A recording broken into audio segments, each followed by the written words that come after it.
ओम नमः शिवाय।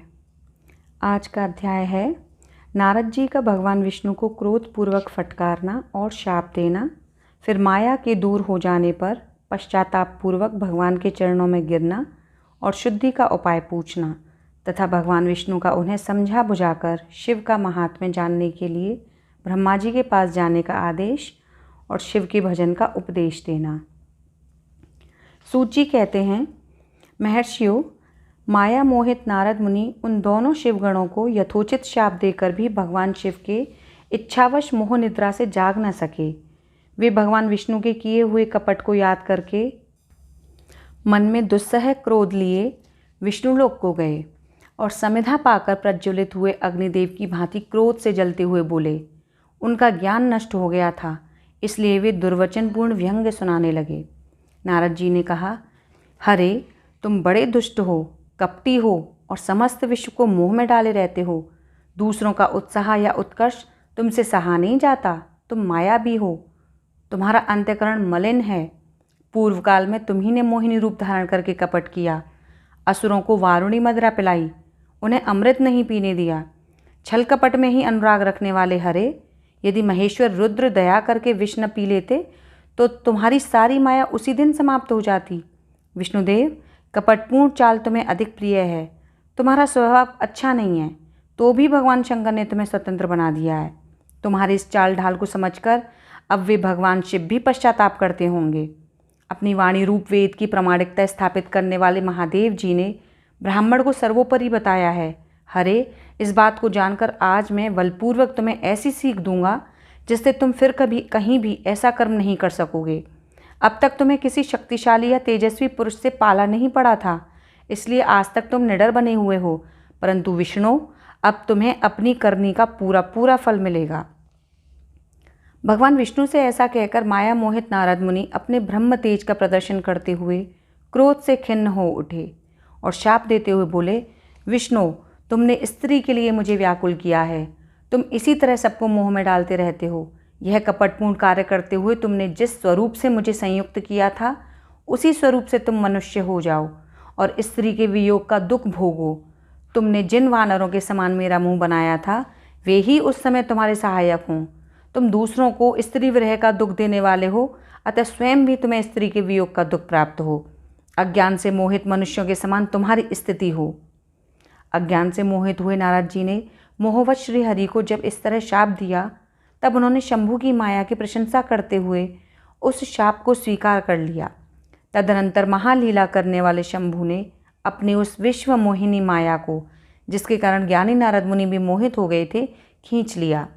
उस माया के तिरोहित होते ही नारद जी पूर्ववत शुद्ध बुद्धि से युक्त हो गए। उन्हें पूर्ववत ज्ञान प्राप्त हो गया और उनकी सारी व्याकुलता जाती रही। इससे उनके मन में बड़ा विस्मय हुआ। वे अधिकाधिक पश्चाताप करते हुए बारंबार अपनी निंदा करने लगे। उस समय उन्होंने ज्ञानी को भी मोह में डालने वाली भगवान शंभु की माया की सराहना की। तदनंतर यह जानकर कि माया के कारण ही मैं भ्रम में पड़ गया था, यह सब कुछ मेरा माया जनित भ्रम ही था, वैष्णव शिरोमणि नारद जी भगवान विष्णु के चरणों में गिर पड़े। भगवान श्री हरि ने उन्हें उठाकर खड़ा कर दिया।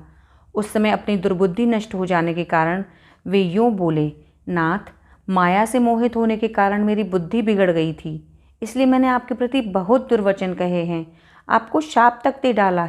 हे प्रभु, आप उस शाप को मिथ्या कर दीजिए। हाय, मैंने बहुत बड़ा पाप किया है, अब मैं निश्चय ही नरक में पड़ूंगा।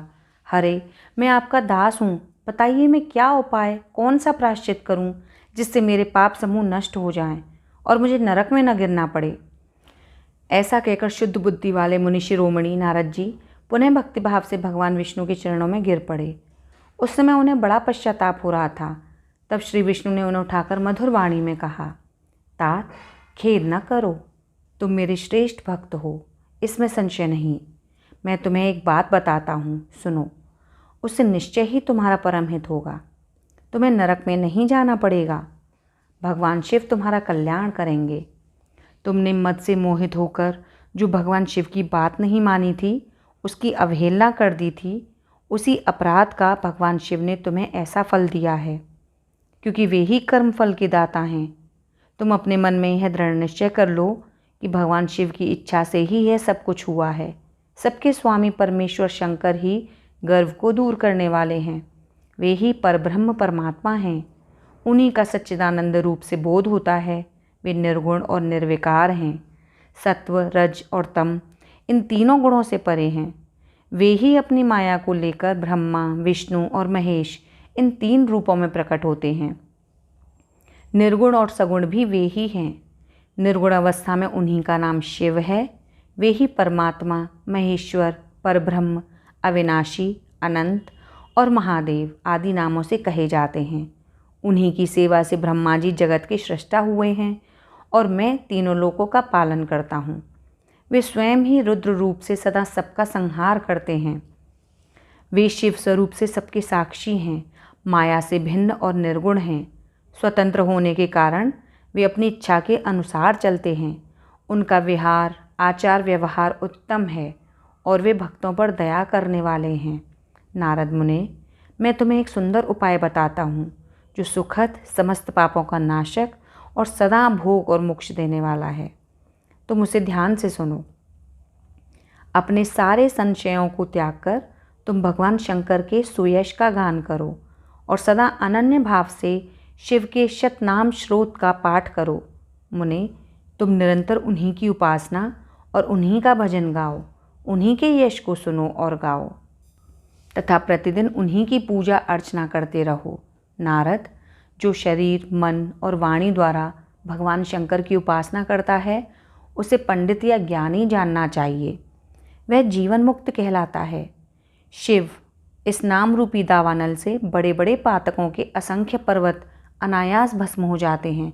यह सत्य है, इसमें संशय नहीं। जो भगवान शिव के नाम रूपी नौका का आश्रय लेते हैं वे संसार सागर से पार हो जाते हैं। संसार के मूलभूत उनके सारे पाप निसंदेह नष्ट हो जाते हैं। महामुने, संसार के मूलभूत जो पातक रूपी वृक्ष हैं उनका शिवनाम रूपी कुठार से निश्चय ही नाश हो जाता है। जो लोग पाप रूपी दावानल से पीड़ित हैं उन्हें शिवनाम रूपी अमृत का पान करना चाहिए। पाप दावाग्नि से दग्ध होने वाले प्राणियों को उस शिवनाम अमृत के बिना शांति नहीं मिल सकती। संपूर्ण वेदों का अवलोकन करके पूर्ववर्ती विद्वानों ने यही निश्चय किया है कि भगवान शिव की पूजा ही उत्कृष्ट साधन और जन्म मरण रूपी संसार बंधन के नाश का उपाय है। आज से यत्नपूर्वक सावधान रहकर विधि विधान के साथ भक्ति भाव से नित्य निरंतर जगदम्बा पार्वती सहित महेश्वर सदाशिव का भजन करो। नित्य शिव की ही कथा सुनो और कहो तथा अत्यंत यत्न करके बारंबार शिव भक्तों का पूजन किया करो। मुनिश्रेष्ठ, अपने हृदय में भगवान शिव के उज्ज्वल चरणारविंदों की स्थापना करके पहले शिव के तीर्थों में विचरो।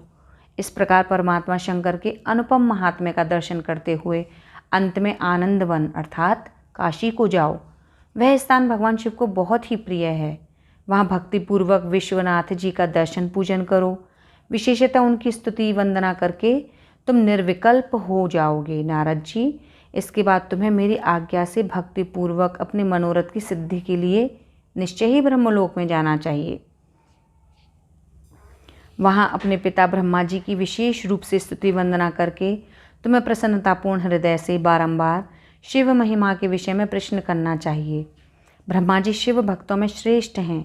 वे तुम्हें बड़ी प्रसन्नता के साथ भगवान शंकर का महात्म्य और शतनाम स्तोत्र सुनाएंगे।